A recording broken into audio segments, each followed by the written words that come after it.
tous, c'est un plaisir de vous retrouver sur votre chaîne Babou TV pour votre émission Conseils de vie.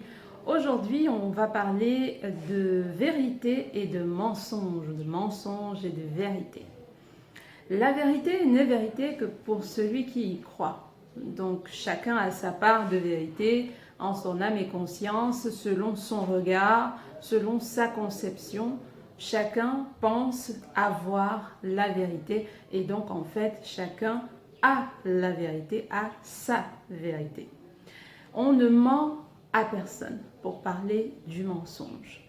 On se ment à soi-même et on se cache en fait une réalité qu'on maîtrise et qui est bel et bien existante. Donc on connaît, on falsifie juste des faits qu'on sait réels. Donc le mensonge en fait n'impacte pas autrui, ça nous concerne nous-mêmes. Notre mensonge aura peut-être des conséquences sur autrui, mais nous impactera nous-mêmes. Notre conscience se laisse très souvent manipuler par notre âme.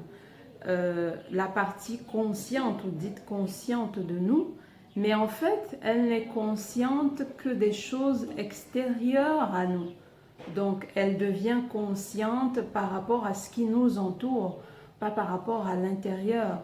La conscience appelée telle qu'elle, donc appelée conscience, est manipulée justement par notre âme, notre partie inférieure, dans notre chair, qui est en contact avec d'autres éléments de notre vie.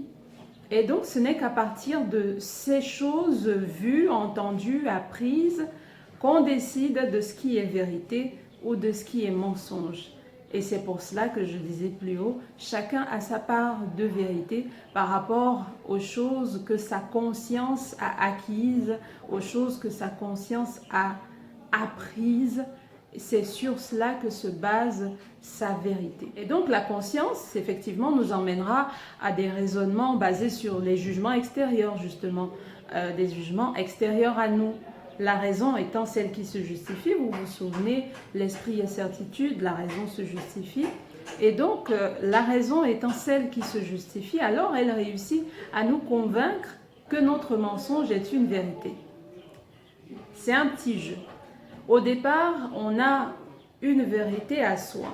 On a une certitude. On sait que là, c'est mauvais. Mais ce qui se passe, c'est que notre conscience des choses extérieures se bat avec notre esprit qui, lui, a la certitude que ce qu'on a fait est mal. Et notre conscience se bat pour trouver des excuses,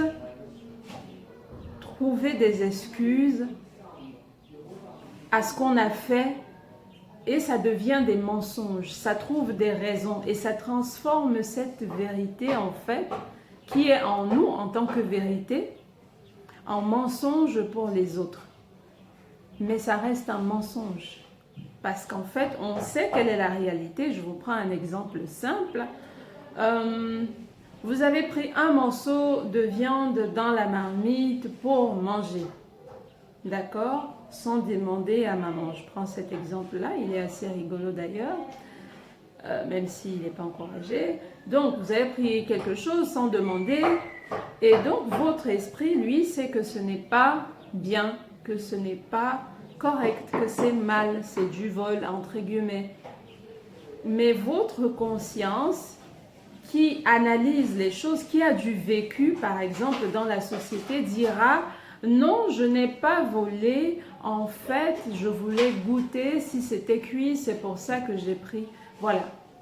Donc, votre conscience trouve des raisons pour justifier cette vérité-là, et après, le résultat final, c'est un mensonge qui sort. Parce qu'en fait, effectivement, vous aviez pris le morceau de viande, donc c'est un vol, mais vous avez falsifié votre propre vérité pour donner à quelqu'un un mensonge. Ce mensonge, ça vous concerne vous. Le karma se souviendra de vous et vous reviendra. On a coutume de dire, par exemple, que dans le vin, in vino veritas, c'est un proverbe latin où la vérité se trouve au fond d'une bouteille de vin. Un autre exemple pour vous expliquer ce que je m'apprêtais à vous expliquer, c'est que, par exemple, quand on veut savoir une vérité enfouie partie même avec le conscient de quelqu'un, on passe par l'hypnose. Donc, on endort la partie charnelle pour faire réveiller l'esprit. Cette partie inconsciente, justement, est la clé de notre existence. C'est cette partie inconsciente qui est notre être. Les philosophes disaient justement que l'inconscient, c'est notre partie animale. Mais l'animal, c'est l'une des natures les plus parfaites.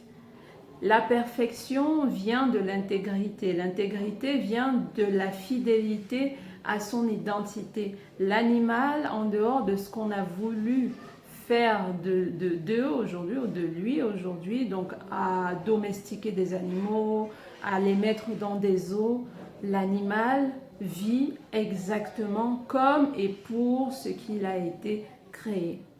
C'est pour ça que c'est l'une des natures les plus parfaites. Et donc notre inconscient, justement, c'est cette partie qui est nous, au fond, qui n'est pas forcément au courant ou alors qui ne se base pas sur les choses extérieures, sur ce que la société nous a donné. Nous-mêmes se base sur ce avec quoi il est venu. C'est sa certitude, c'est sa vérité. Votre esprit a la vérité de votre être. Il sait qui vous êtes. Il sait où vous voulez, où vous devez aller. Votre esprit sait exactement ce que vous devez faire, comment vous devez faire. L'esprit a toutes les réponses.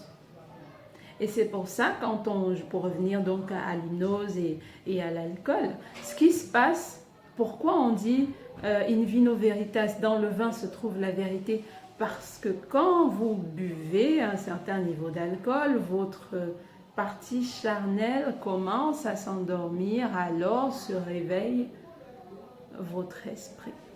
Je ne vous demande pas d'aller vider des bouteilles de vin, c'est juste pour vous faire comprendre qu'en fait, celui qui a votre vérité, parce que chacun a sa vérité, tout le monde peut dire j'ai raison, chacun a sa vérité selon son regard, selon j'aime à dire, selon la montagne depuis laquelle on regarde la vie, chacun a son angle de vue et donc tout le monde a raison parce que chacun a sa vérité qui lui est communiquée de son intérieur.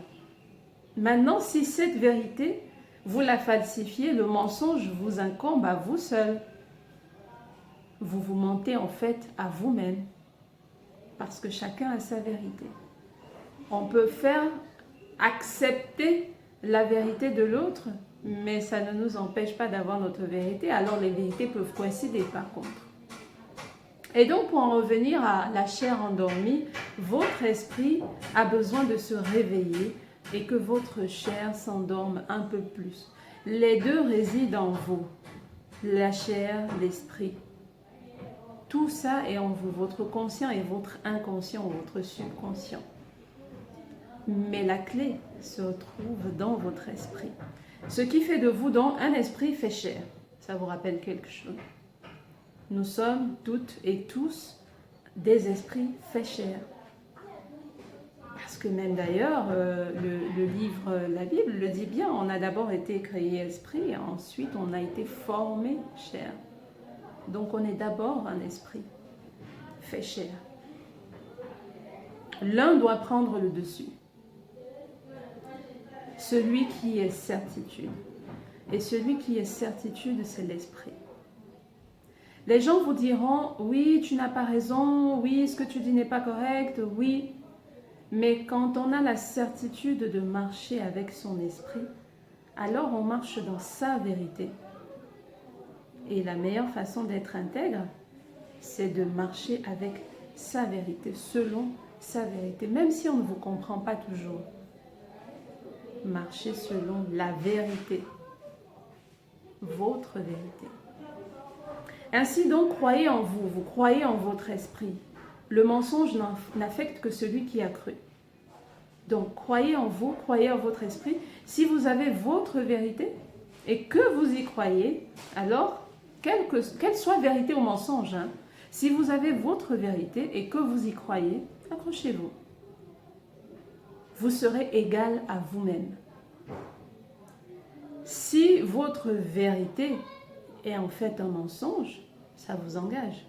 Si votre vérité est vraiment la vérité que vous avez en vous et que vous la donnez telle qu'elle, tant mieux. Marchez selon votre vérité et vous serez égal à vous-même. Peu importe ce qu'on dira autour de vous, vous devez rester égal à vous-même. Le mensonge est une arme fatale pour les relations. Fatale. Mais le mensonge ne peut en aucun cas être associé à l'omission.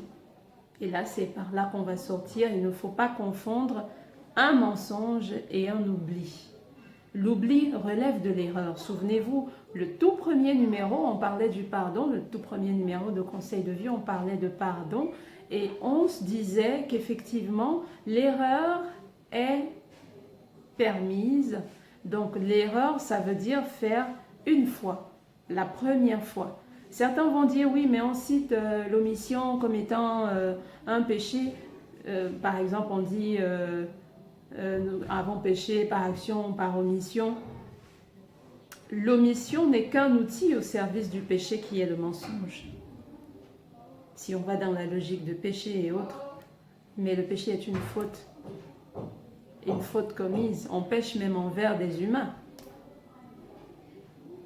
Donc, une faute commise envers quelqu'un, c'est un péché commis envers cette personne-là.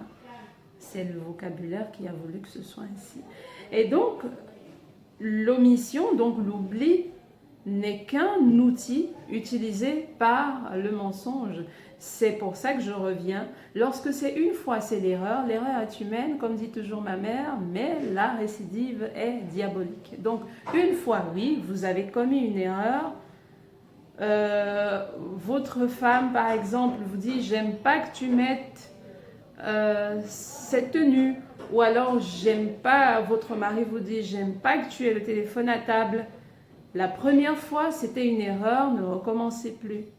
La deuxième fois, ah, j'ai oublié. Non, ça devient un péché. Et donc, une fois, c'est une erreur. Deux fois, ça devient une faute. Une fois, on oublie. Deux fois, on n'a pas oublié.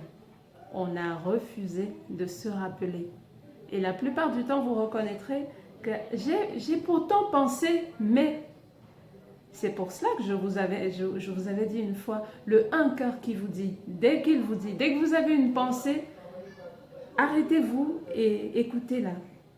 Elle a quelque chose à vous dire, cette pensée. Je pense que c'est là que nous allons refermer pour aujourd'hui. Merci à tous de nous avoir suivis jusqu'au bout. On espère se retrouver demain. On va parler de la parole, de notre parole, de ce qu'on dit, des mots qui sortent de notre bouche, de comment on doit utiliser notre parole. Merci. Encore, n'oubliez pas, si vous avez aimé, abonnez-vous, likez, partagez. Au revoir à tous.